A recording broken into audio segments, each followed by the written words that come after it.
For just a few weeks remain before the kids go back to school. Things are going to get busier, even if it's not in person or you don't know what that looks like. Let's stay in the present for a moment, right? With what we do know and what is open.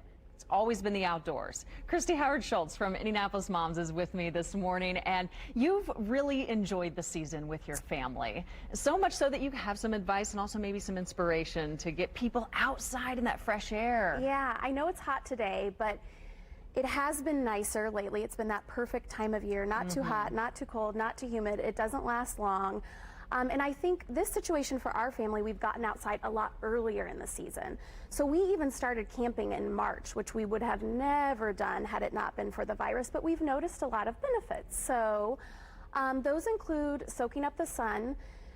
As Midwesterners, we're chronically depleted of vitamin D, which being out in the sun offers us vitamin D, which is really important for sleeping, which I heard you mention, and mood regulation, which we could all use a boost in mood right now.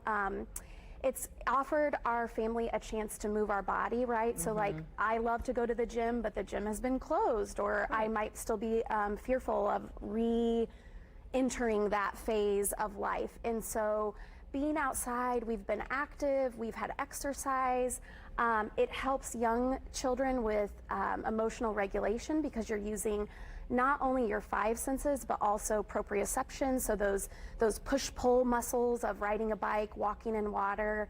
And we definitely need emotional regulation right now too. Oh, certainly. Anxiety and depression are sky high, across the board as we navigate this pandemic and what it means for our families. And I remember early on when everything started closing down and kids were home from school, the good weather days did mean so much for morale across the board. And yeah, you're finding that the health benefits as far as mentally and physically, also relationship-wise, right? Yeah, so I mean, don't get me wrong, the sibling rivalry, I have two boys, it's been lit during COVID. I mean, they like mostly in the beginning when we were spending out time outside, we were just hitting each other with sticks. It was like, any wild, but over time, they are getting along better, and obviously being outside, you get creative, you have to learn how to solve problems, negotiate with each other.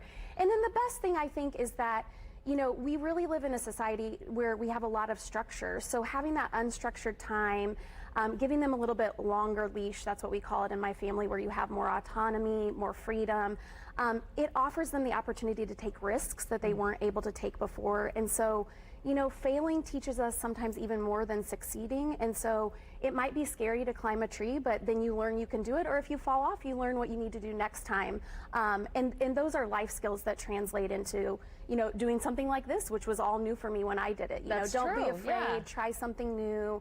If you fail, you make a mistake, get back up. We're always learning. Yeah, we're making really good points here with Christy, and she has even more online, so find Indianapolis Moms to read up, and on the generational differences too in parenting and how we may have grown up in these kids now today. So appreciate you coming in so much. Thank you, Drew. Thanks for having us. Absolutely. We'll be right back with more Daybreak after this.